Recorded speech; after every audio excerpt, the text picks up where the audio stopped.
The door slammed behind him, sending a jarring echo through the empty apartment. My breath hitched as I turned to face him. His face was tense, eyes dark with something I couldn't place. Before I could ask what was wrong, he stepped toward me, closing the distance between us. In one swift move, his hand, warm and firm, brushed against my cheek as he pulled me closer. And then, without warning, his lips were on mine. It wasn't a gentle kiss.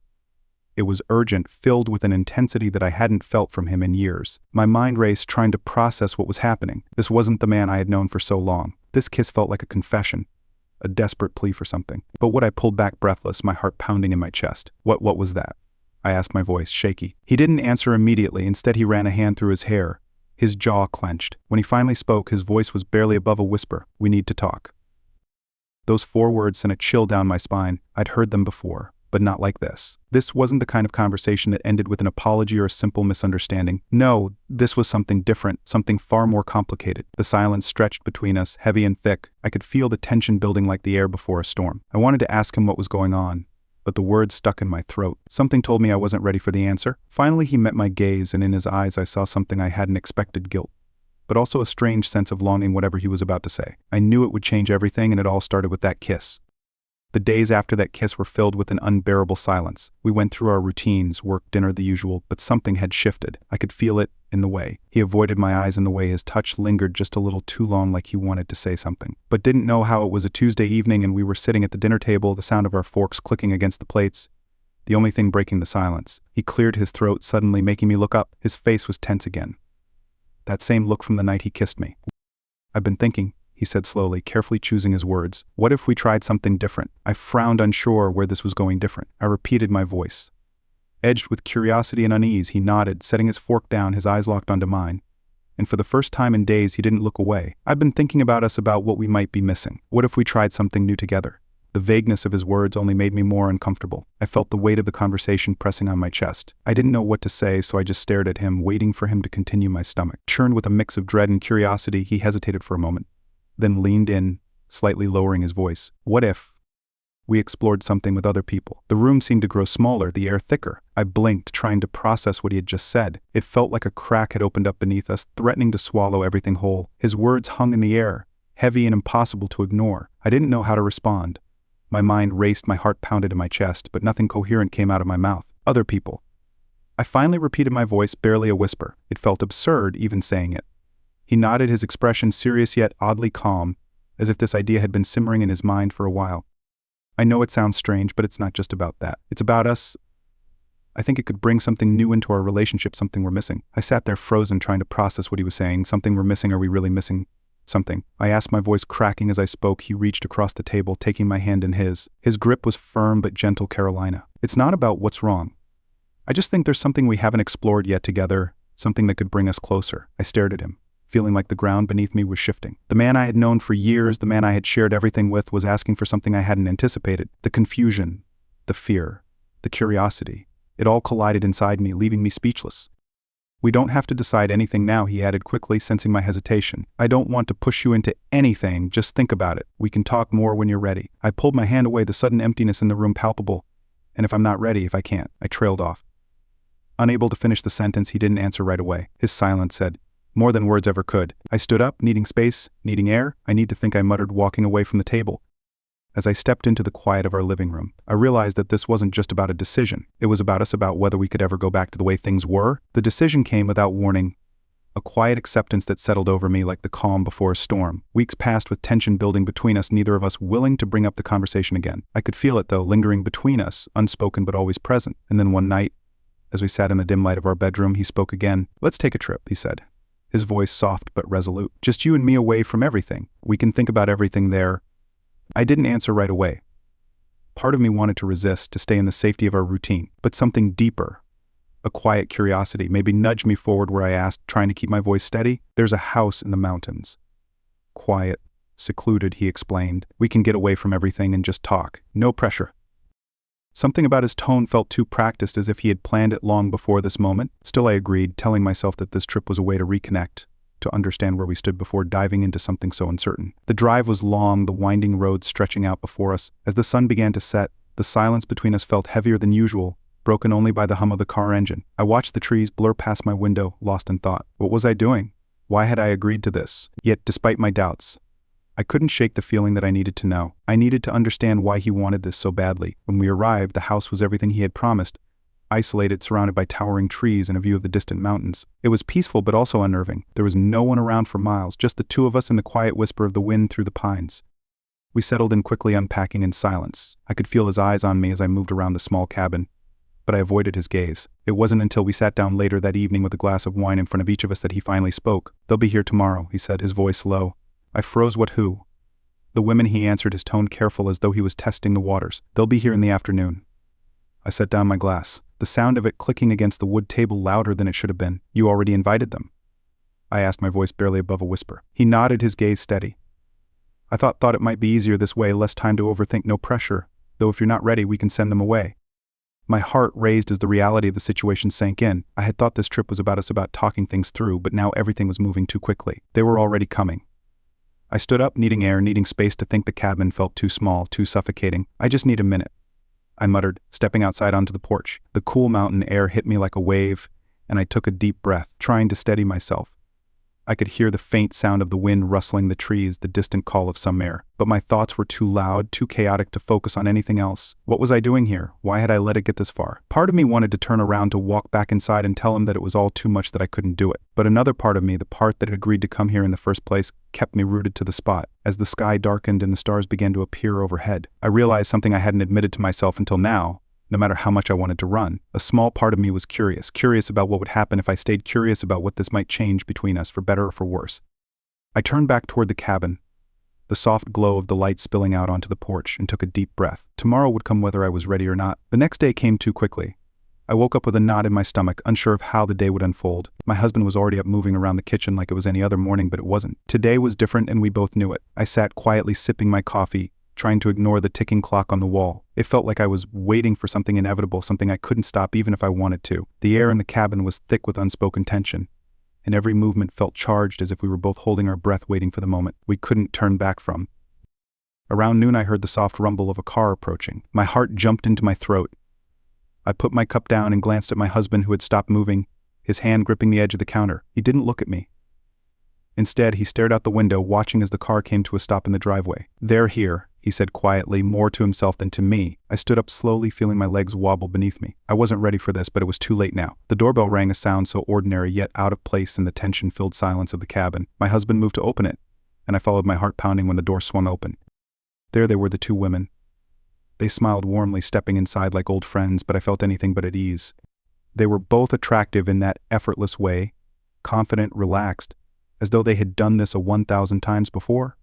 I, on the other hand, felt out of place in my own skin. We exchanged awkward pleasantries, but there was no hiding the undercurrent of what was really happening. We all knew why they were here, and no amount of small talk could disguise that. I tried to be present, to act like I wasn't overwhelmed by the situation, but my thoughts were spinning. The wine helped a little, easing the edge off, but not enough to drown out the questions buzzing in my head. How did we get here? Why was I allowing this? At some point, the conversation shifted, the tone changing ever so subtly. I noticed how one of the women, a tall brunette with dark eyes, leaned closer to my husband, her laughter soft and melodic. She placed her hand on his arm, the gesture almost too casual. He looked at her, then at me, as if checking my reaction. I swallowed hard, not knowing how to feel.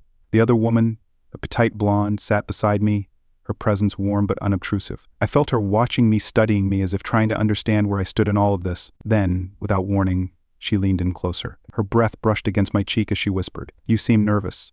Is this too much?" I turned my head toward her, surprised by the directness of her question. She wasn't prying, but there was a quiet understanding in her voice, a reassurance I hadn't expected. For a moment, I felt a strange sense of calm. Before I could respond, she moved closer, her hand gently resting on mine. Then, in a movement that felt almost natural, her lips brushed against mine. It wasn't forceful, wasn't something planned, it just happened. The kiss was soft, brief, like a question hanging in the air between us. I pulled back slightly, not in rejection, but out of sheer disbelief. My husband was sitting right across from me, his eyes wide, watching the scene unfold. I couldn't read his expression.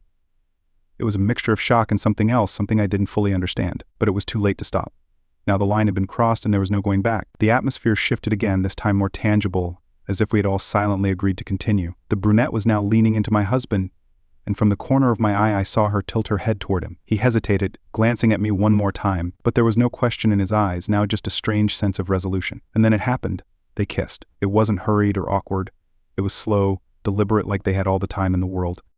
I watched them in my mind, both racing and eerily calm. It wasn't jealousy I felt in that moment. No, it was something far more complicated. It was the realization that we had stepped into a place we could never step out of again. I stood there, watching my life unfold in front of me like a scene from someone else's story, and wondered what would be left of us by the end of it. The cabin felt smaller as the evening stretched on the air, thick and suffocating. The casual atmosphere from earlier had vanished, replaced by a silence that made every small movement echo louder than it should.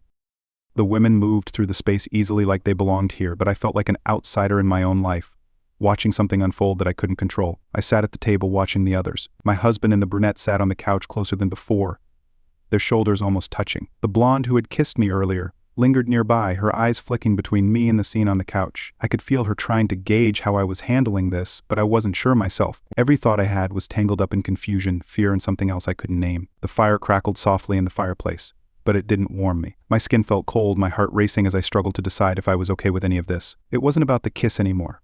That was just a spark that had ignited something bigger. Now I was staring at a version of my life that I didn't recognize. My husband turned his head, his eyes meeting mine for a brief moment. There was something in his gaze, a mix of uncertainty and anticipation. He was waiting for my reaction, for some kind of sign, but I had nothing to give him. I was just as lost as he was. I stood up abruptly, needing air, needing space. "I'm going to step outside for a minute," I muttered, my voice barely audible over the tension in the room. No one stopped me. The night was cold and still. The stars above were scattered across the sky, but their light felt distant, like I was too far away to reach them. I wrapped my arms around myself, trying to keep it together, but the weight of everything we'd been through these past few weeks was pressing down on me, making it hard to breathe. I didn't know how long I stood out there, but eventually I heard the door creak open behind me. I didn't need to turn around to know who it was. The blonde stepped beside me, her footsteps soft on the wooden porch. "Are you okay?" she asked gently, her voice quiet as if she understood the chaos inside me. "I don't know," I admitted, my voice cracking. "I don't know what I'm doing anymore." She didn't say anything right away. Instead, she just stood there with me, letting the silence fill the space between us. Finally, after what felt like an eternity, she spoke again. "You can stop this, at any time." I swallowed hard, my chest tightening. "I'm not sure if stopping would change anything anymore." She didn't respond, and I appreciated that she wasn't there to push me or manipulate me. She just stood beside me, waiting for whatever I was going to decide. Next, the decision, whatever it would be, was mine alone. As I stood in the cold, staring out into the darkness, I realized that the point of no return had already passed. I stayed outside longer than I had planned, the cool air doing little to calm the storm inside me. My mind was racing, tangled with conflicting thoughts and emotions. What had I allowed to happen? Could we ever go back to how things were? Eventually, I forced myself to walk back inside. The warmth of the cabin hit me like a wave, but it didn't bring the comfort I'd been hoping for. The scene one returned to felt even more surreal than before. My husband was sitting on the couch, the brunette close beside him, their bodies nearly touching. They both looked up as I entered, as if waiting for my next move.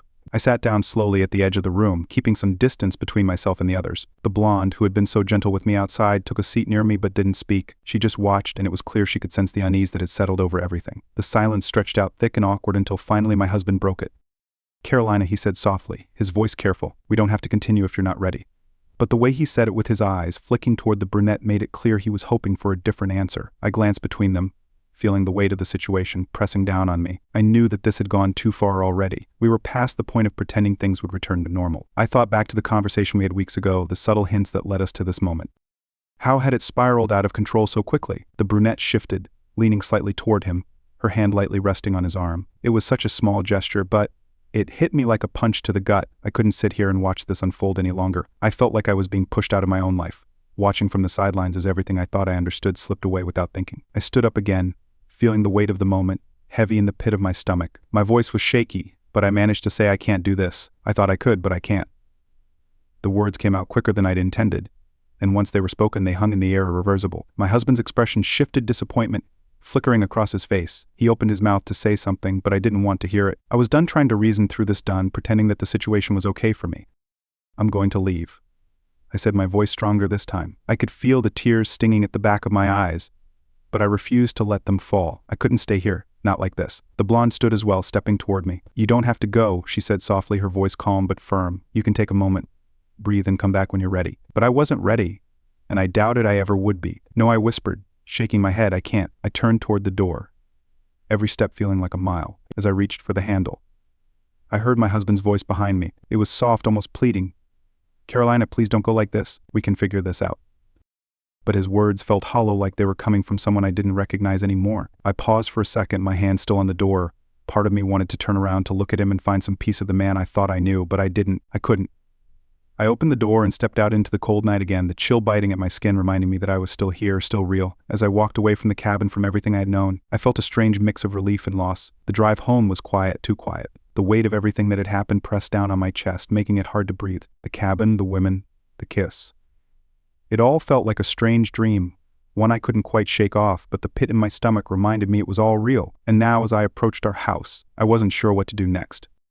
I parked the car and stared at the front door. It looked so ordinary, but stepping inside felt impossible. The place I had once called home now felt foreign, like I didn't belong there anymore. The silence of the night pressed against the windows, and I sat there in the car, unsure of how to move forward. When I finally opened the door and stepped inside, the familiar warmth of the house washed over me, but it did nothing to ease the unease growing inside me. I wandered through the rooms, each one filled with reminders of the life we had built, a life that now felt like it was teetering on the edge of collapse. I checked my phone, several messages from him, each more urgent than the last. I knew he would be coming home soon and we would have to talk. But what would we even say? How do you fix something that's been so broken? I sat down at the kitchen table, staring blankly at my phone. My fingers hovered over the screen, ready to reply, but the words wouldn't come. A part of me wanted to pretend this had never happened, to rewind to a time when things were simpler. But that part was slowly fading, drowned by the realization that things had changed irrevocably. Then, as I sat there, I heard his car pull into the driveway. My heart sank, the reality of the situation crashing down on me. I didn't move, didn't even breathe. As the door opened, his footsteps were slow, hesitant. He walked into the room and our eyes met. He didn't say anything at first, just stood there as if waiting for me to make the first move. The silence between us was unbearable, filled with everything we were too afraid to say. Finally, he broke the quiet, his voice barely a whisper. "Carolina, we can't leave things like this." I swallowed hard, trying to find the right words, but they caught in my throat. "I don't know how we're supposed to fix this," I replied, my voice shaky. His eyes softened, and for a moment I thought he was going to say something reassuring, something that would make it all better, but then he said something I didn't expect. "Maybe we can't." The words hung in the air, heavy and final. I felt my heart clench, 1,000 questions flooding my mind. What did he mean? Was this the end? But before I could ask, he turned away, heading toward the bedroom. The sound of his footsteps echoed down the hall, leaving me alone at the table, staring into the space where he had just stood. And just like that, the uncertainty I had been avoiding consumed me.